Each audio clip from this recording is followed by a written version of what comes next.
The Olympic Games are still a go in Tokyo. That is despite a spike in new COVID cases there. But Japan's prime minister says that they could be held without spectators. The government is expected to decide next week whether to allow fans and if it will drop an ongoing state of emergency. The Olympics begin July 23rd. Today, Tokyo, the host city, reported 673 new cases.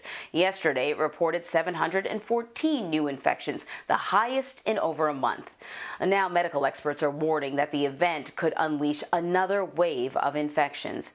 So Lucy Kraft is in Tokyo with the latest. Thanks for joining us, Lucy. I am really curious, how are people in Japan, in particular in Tokyo, feeling about the start of the Olympics later on this month?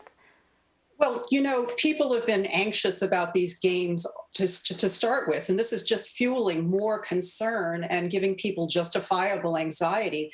The medical authorities have been saying it's not normal to have a Olympics in the middle of a global pandemic, and this seems to be justifying everybody's concern.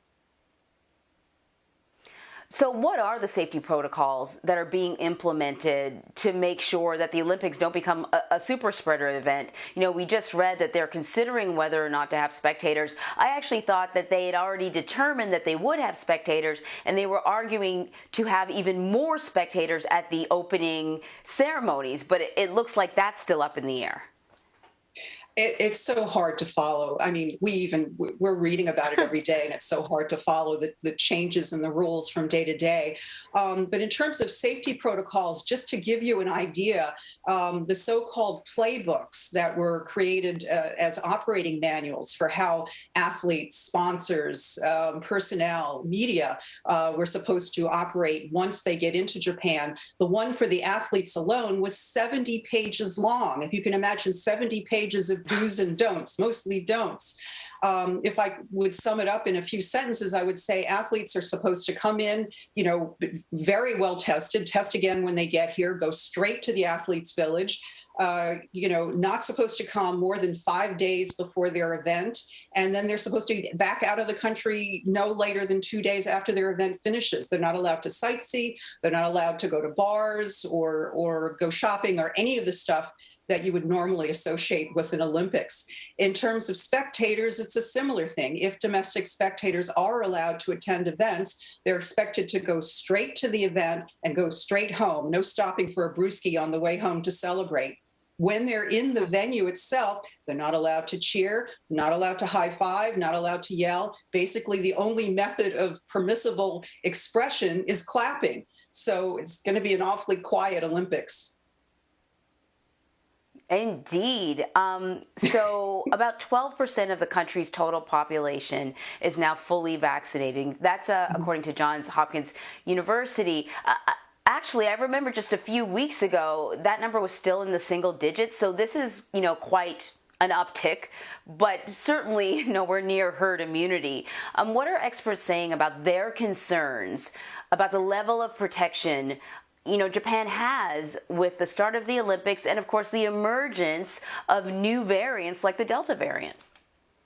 Yeah, so the Delta variant now accounts for about a third of all infections in Japan. It's estimated to go up to at least half by the time the Olympics start in 3 weeks. Even in a best case scenario, the main focus is on getting senior citizens vaccinated. There's only a few people in other age groups who are able to access vaccinations right now because of supply issues.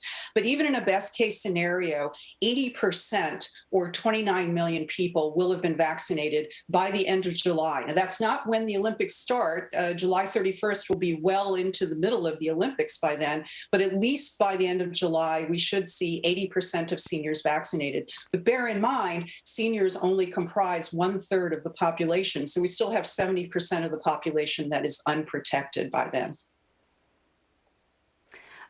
There's a global survey out there done by Imperial College London and YouGov, and I thought this was really interesting. They found that Japan has the lowest levels of trust in COVID vaccines at 47%. That's among the 15 countries surveyed, so they just looked at 15. I find that interesting, and I imagine, I don't know, is that making the implementation of a vaccine campaign more challenging? And do you have any insight into why that might be? Yeah, so vaccine hesitancy is really hard to explain to people outside of Japan.